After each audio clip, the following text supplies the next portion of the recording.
Eu te prometo que esse vai ser o último vídeo que tu vai precisar assistir para finalmente entender quanto rende a porcaria do CDI e se vale a pena ou não deixar o teu dinheiro travado em determinados valores para ter um percentual a mais. Então vem comigo que esse vídeo tá muito completo. Antes de começar as explicações, eu já peço para tu deixar o teu like, tu vai aprender muito nesse vídeo. Eu fiz uma planilha no final onde eu vou te mostrar na prática os cálculos para tu entender a diferença. Bora começar entendendo o que é o CDI. Para começo de conversa, o CDI é nada mais nada menos que uma sigla para Certificado de Depósito Interbancário, ou seja, pensa nos bancos transacionando entre si. E de forma didática, são basicamente títulos que bancos ou instituições financeiras negociam entre si diariamente para manter o seu caixa com saldo positivo. Então, digamos que o banco A tá com caixa legal, não teve tantas movimentações durante aquele determinado dia, e o banco A diz assim: olha só, banco B, eu sei que tu tá com caixa muito defasado aí, muitos clientes sacaram e, enfim, eu tenho aqui um título para te emprestar e eu vou te cobrar a taxa CDI durante esse título para que tu consiga manter o teu caixa positivo. Então, o banco B ele pegará esse título com a taxa do CDI e pagará juros pelo empréstimo ao banco A, justamente para manter o seu caixa positivo. Então, é através do CDI que uma instituição com dinheiro sobrando pode ajudar uma instituição com caixa no vermelho, cobrando juros pelo empréstimo. Aí tu pode estar se perguntando, tá, mas o que isso tem a ver com um investimento que eu tenho que rende 100% CDI? E aí é o seguinte, para o investidor é muito comum investir num CDB. Calma que eu já vou te diferenciar o que significa os dois e vai ficar muito claro para ti, que significa Certificado de Depósito Bancário. Lembra, o CDI é interbancário e o CDB é bancário. Porém, o CDB é o que geralmente tem uma taxa de 100% CDI. Aí vocês devem estar se perguntando, poxa, mas qual que é a diferença entre CDB e CDI? E aí eu te digo que é o seguinte, a gente viu que a nomenclatura é praticamente igual, porém o CDB é um tipo de investimento, enquanto o CDI ele é um indexador. Então pensa o seguinte, pensa que o CDB seria equivalente ao tipo de carro, e aqui eu botei um modelo, por exemplo, Chevrolet Onix, enquanto o CDI seria um indexador, seria a tabela FIPE, ou seja, quanto que esse carro vale, quanto que tu pode receber por esse carro. Então é exatamente isso, o CDB é um tipo de investimento, enquanto o CDI é quanto que tu pode receber por esse investimento. Assim, decorando essa alusão aqui, tu nunca mais vai esquecer esse conceito, porque assim, eu entendo que essas siglas são muito parecidas, porém na prática é algo totalmente diferente uma coisa da outra. Então continuando aqui, o CDB seria aquele empréstimo de investidores para bancos, ou seja, tu vai emprestar para o banco uma certa quantia e o banco vai te remunerar 100%, 105%, 110% do CDI, e depois a gente vai entender como que essa remuneração funciona, enquanto o CDI seria um empréstimo privado entre os bancos, aquilo que a gente viu anteriormente. E o CDB, então, é um investimento emitido por bancos, conforme eu acabei de comentar, e o CDI é o CDB entre os bancos. Então, basicamente essa a diferença. Um é um indexador de investimentos e outro é um tipo de investimento. Lembra do tipo de carro e lembra da tabela FIPE, que seriam as principais diferenças. E agora tu já deve estar se perguntando, poxa, mas quanto de fato rende esse 100% CDI? Pelo amor de Deus, tu quer saber quanto isso rende? E aí eu digo o seguinte, que esse 100%, ele representa o 100% da taxa Selic meta. E aí, pra gente entender o que é a taxa Selic, se caso tu não saiba, a taxa Selic significa Sistema Especial de Liquidação e Custódia. Calma que eu vou te explicar e vai ficar fácil de entender depois, fica tranquilo. Então, basicamente, é a taxa básica de juros, ou a taxa de juros da nossa economia. Influencia outras taxas de juros do país, como taxa de empréstimo, taxa de financiamento e de aplicações financeiras. Conforme a gente viu, essa taxa do CDI, então, ela é totalmente correlacionada à taxa Selic, ou seja, a taxa de juros do Brasil. Então, pensa que para um banco repassar uma taxa para os seus clientes ou para os seus investidores que compram títulos, quanto mais alto tiver a Selic, pode ser mais atrativo para os investidores. Porém, essa taxa Selic também é a taxa de juros da economia, que deixa mais caro empréstimos, deixa mais caro financiamentos, não só para a pessoa física, mas também para empresas que querem, vamos supor, precisam do empréstimo para realizar uma expansão. Então, acaba sendo mais caro para essas empresas realizarem esse tipo de projeto. É importante mencionar que essa taxa Selic, a cada 45 dias, ela é atualizada ou mantida pelo Comitê de Política Monetária, também conhecida como Copom. Então, assim, ela é uma taxa variável, não é uma taxa fixa. E isso a gente vai entender melhor no exemplo na prática. Então, assim, na última reunião que teve no momento que eu gravo esse vídeo, que foi no dia 20/3/2024, o Copom decidiu reduzir a Selic meta em 0,5 pontos percentuais, ficando numa taxa atual de 10,75. Ela estava, então, antes em 11,25. Então, assim, ó, aqui é uma relação de um gráfico desde 2014 até 2024, direto do Banco Central, onde mostra que a taxa que nós temos no momento é de 10,75, uma taxa anual, tá, gente? Porém, conforme eu comentei, a cada 45 dias, essa taxa ela pode sofrer ou não oscilações. Nesses períodos que esteve reto aqui, foi porque o Copom decidiu manter, então, a mesma taxa, tanto aqui embaixo quanto aqui em cima. Mas nesses períodos que tem uma queda e também um aumento, foi justamente porque houve alterações nessa taxa. E a próxima reunião do Copom será no dia 8/5/2024. Onde ele poderá manter ou não essa taxa Selic. Dado as perspectivas do mercado, é muito provável que essa taxa seja reduzida em 0,5 pontos percentuais, ficando num patamar de 10,25. Então, assim, para a gente entender e ficar mais tangível o que essa taxa muda na prática, então pensem assim, eu tirei direto do Banco Central essas ilustrações, porque eu achei que ficou bem didática, e diz assim, ó, quando o Banco Central altera a meta para a taxa Selic, a rentabilidade dos títulos indexados a ela também se altera, e com isso, o custo de captação dos bancos muda. Foi o que eu falei para vocês, a taxa fica mais caro para um banco que está precisando ter o seu caixa positivo, pegar empréstimo com outro banco. E uma redução da taxa Selic, por exemplo, diminui o custo de captação dos bancos que tendem a emprestar com juros menores para os seus clientes. Então imagina que tu vai pegar um empréstimo e a taxa de empréstimo está em 15% mensal. Num período de taxa Selic mais alta, é muito provável que esse banco possa te cobrar 20% mensalmente, justamente por conta desse custo que ele possui, dado a taxa de juros, dependendo do seu patamar.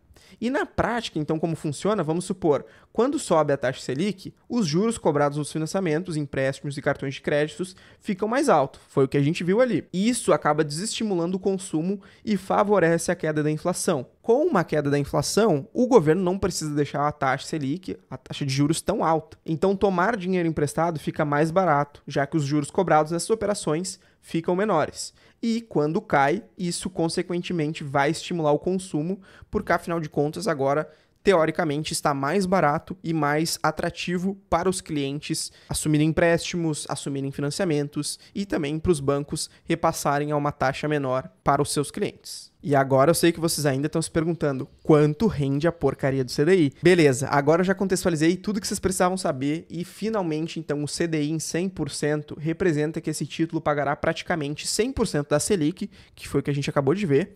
Então assim, eu não vou entrar nos detalhes entre Selic Meta e Selic Over, eu sei dessa distinção, mas para ficar um exemplo didático, pensem que a taxa Selic atual é 10,75. 100% do CDI, que nem a gente viu ali, iria render 10,75 menos 0,10.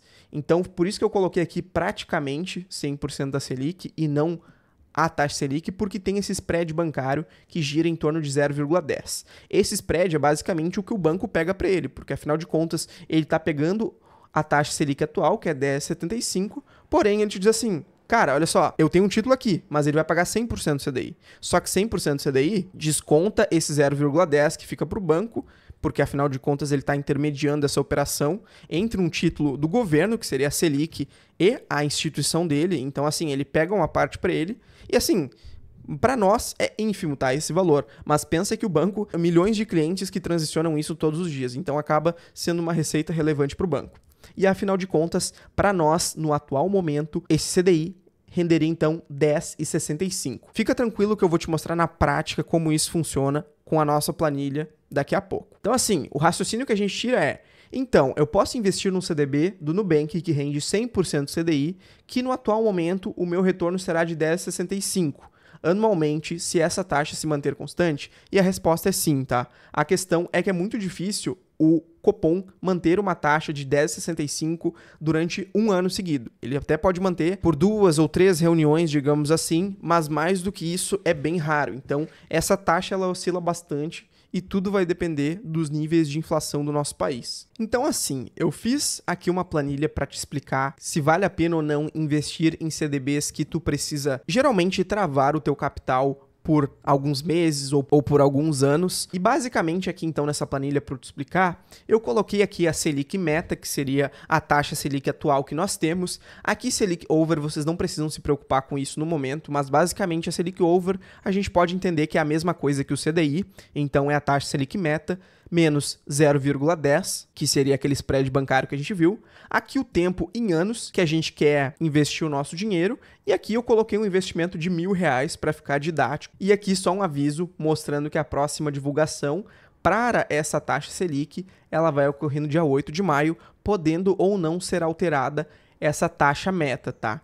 Mas vamos considerar a taxa atual, então, que seria 10,75, lembrando que nesse caso, um CDB de 100% CDI, ele renderia 10,65. Então pensa assim, esse rendimento no período de um ano, R$1.000, ele teria um retorno bruto de 1.106,60.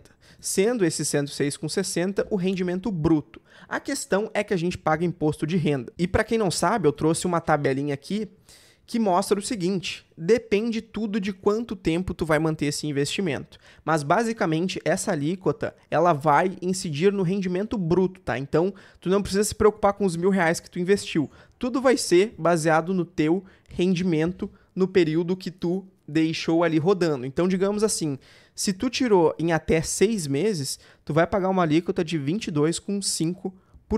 180 dias, que seria 6 meses, a um ano, tu pagaria uma alíquota de 20%.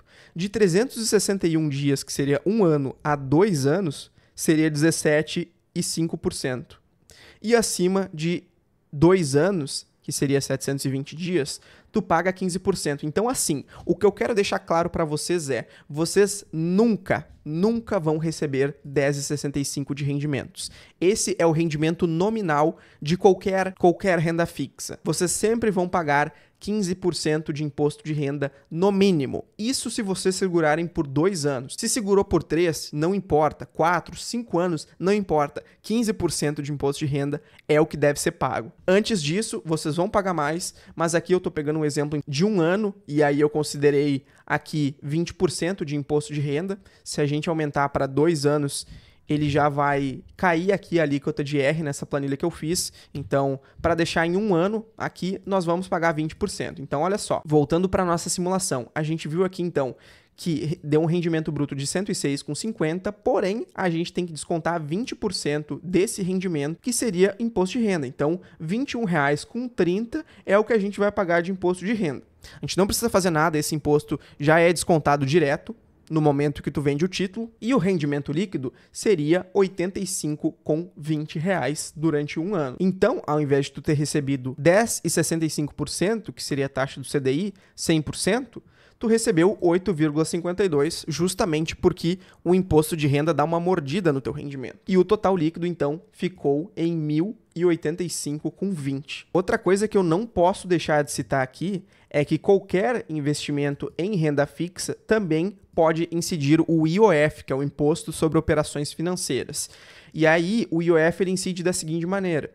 Digamos que, nesse caso aqui é um ano, tá? Então, não pegou IOF porque é justamente só no primeiro mês que acontece. Mas digamos que se tu colocou R$1.000 investido a 100% CDI, a cada dia que passa, ele vai diminuindo 3% da alíquota do IOF. Então, digamos que em um mês, esses R$1.000 teria rendido R$10, tá? Se tu deixasse por um mês seguido. A partir do dia 30, a gente vê que a alíquota do IOF ela é zerada. Porém, vamos supor que no dia 15, só para efeitos didáticos, tu teria que pagar 50%. Então, ao invés de tu receber 10, tu receberia 5%. Porque tu, no dia 15 tu tirou o teu investimento. Então, parte do lucro já teve que ser pago justamente porque tu resgatou antes, tá? Então, o IOF, ele incide somente se tu sacar antes de 30 dias, e aí a cada dia que passar tem um valor diferente. Tudo vai depender de em que momento tu sacou, e essa alíquota sempre vai incidir no rendimento, tá? Então, tu não precisa se preocupar nos R$1.000 investidos, e sim no rendimento. E também ele é descontado direto. Tu não precisa declarar nem nada, emitir nenhuma DARF, nada do tipo. Ele é descontado direto ali no momento que tu vende, já mostra ali o rendimento líquido. Então assim, agora eu vou te mostrar essa tabela aqui embaixo para vocês verem se vale a pena ou não investir em 105% CDI, 110%, 130%. Esses seriam os cálculos então. Lembrando que quando a gente está falando de 105% CDI, seria esses 105 multiplicados por 10,65, que seria a nossa taxa de CDI atual. 130% CDI seria equivalente a 13,85. Porém, na prática, depois de um ano, esse total líquido, e aí eu coloquei até aqui embaixo para ficar mais claro para vocês, 100% CDI teria rendido de forma líquida 1.085,20, enquanto 130% CDI teria rendido 1.110,76, apenas R$25 de diferença, tá? E a diferença principal que eu gostaria de enfatizar aqui é que muitas vezes para tu ter um CDB desse nível aqui, tu tem que travar o teu dinheiro por um ano. E aí eu pergunto para vocês travariam seus investimentos por um ano só para ter um retorno, nesse caso aqui, de 25% maior? Eu acho que não vale a pena. Mas daí digamos que, poxa, vocês não querem investir somente R$1.000, vocês têm R$20.000 para investir, durante um ano. Poxa, é R$500 de diferença. Então, obviamente que quanto mais tu investir, vamos pegar aqui R$50.000. Aí sim já começa a dar uma pequena diferença, mas perceba que, por exemplo, de 100 para 110, por exemplo, a diferença aqui é quase R$400. Enquanto que assim, para tu conseguir um CDB que pague 130% CDI, que seja seguro, que seja de um emissor que não apresente tanto risco, é muito difícil. Eu tô pegando esses exemplos mais extremos justamente para mostrar para vocês que não tem tanta diferença se tu for investir em curto prazo. Agora, se tu colocar aqui, por exemplo, 10 anos de investimento, aí sim vocês vão ver uma diferença bem gritante. Porém, nesse caso, se você pretende investir por 10 anos, eu não recomendaria investir em CDBs, e sim procurar algum título, seja do governo, rendendo IPCA mais algum percentual fixo, ou até mesmo um título pré-fixado. Eu não quero entrar muito em detalhes aqui, porque aí a gente teria que ter uma aula separada só para a gente analisar os tipos de títulos que existem, mas aí nesse caso, se é um investimento maior que tu teria para fazer num período maior também, existem títulos que são melhores para longo prazo, ao invés de um CDB, por exemplo, que é ofertado por um banco que eventualmente tu nem conhece se o banco pode ou não te dar um calote e depois tu ter problemas de liquidez com o teu dinheiro na hora de sacar, hein? Essa é a diferença que eu queria mostrar para vocês. Então assim, voltando para o nosso exemplo de R$1.000, se eu colocar, por exemplo, 10 anos, perceba que a diferença ela não é tão gritante, tá? Então, assim, por 10 anos para render 770 a mais do que 100% CDI, arriscando que o meu dinheiro tivesse travado nesse banco e eu pudesse nem receber, eventualmente, esse retorno, eu não acho que seja um investimento que vale a pena. É mais ou menos essa reflexão que eu queria trazer nesse vídeo. É que muitas vezes a gente é deslumbrado por esses investimentos. Às vezes, por exemplo, a pessoa tem R$500 para investir e aí ela quer investir, poxa, travando a 130% CDI. E assim, eu tô pegando 130% de exemplo porque é um investimento mais difícil de conseguir, rende mais do que os 105% e 110%. Então, eu tô pegando o que mais renderia justamente para tu ver que não tem tanta diferença. Agora, se eu fosse pegar, por exemplo, olha só, de 100% para 110% do CDI, seria apenas R$4 de diferença, tá? Investindo R$500 durante um ano. Durante 5 anos, por exemplo, seria 34. Se eu dobrasse para R$1.000, seria R$70 de diferença. Isso tendo que travar o teu investimento. Então, acho que essa é a mensagem que eu gostaria de passar com o vídeo de hoje. Lembrando que vocês vão ter que sempre pagar imposto de renda. Aqui a minha tabela já está automática, então se eu coloquei 5 anos, ela vai cair para 15%. Se eu colocar em 1 ano, vai ficar em 20% aqui. Se eu colocar 2 anos, ele cai para 17,5%. Então, assim, essa tabela eu achei bem interessante construir ela, justamente para a gente ter toda essa visibilidade e para mostrar para vocês não se iludirem com essa questão de rentabilidade. Eu estou fazendo esse vídeo justamente porque uma pessoa próxima me perguntou se valeria a pena travar os seus investimentos para ter um retorno maior. E no final das contas, era esse o objetivo que eu gostaria pro vídeo de hoje, te mostrar que dependendo de quanto tu tá investindo, não muda tanto, tá? Tudo vai depender do prazo e também se tu tá disposto ou não a sacar esse dinheiro em algum momento. Bom, eu espero que esse vídeo de hoje tenha sido útil pra ti, que tenha sido interessante pra tu aprender esses conceitos. Afinal de contas, a gente viu a diferença de CDI, CDB e taxa Selic. Eu sei que é uma sopa de letrinhas e pode ser que tu tenha se perdido no meio do caminho, mas assim, reassiste o vídeo se tu não entendeu, porque os conceitos são simples e eles são complementares. Vocês vão entender que no mundo das finanças, depois que tu entende um conceito, dificilmente tu vai esquecer o que esse conceito significa. No final das contas, quanto mais investimentos tu fizer, quanto mais tu estiver praticando, investindo e utilizando isso no dia a dia para ver os seus investimentos, vai ficar muito claro para ti o que é cada coisa. Então, se tu não entendeu, reassiste o vídeo, e se tu entendeu e agregou para ti, eu fico muito feliz e peço para tu deixar teu like. Se tu ainda não deixou, se inscreva no canal, se caso ainda não é inscrito, e até o próximo vídeo. Um grande abraço.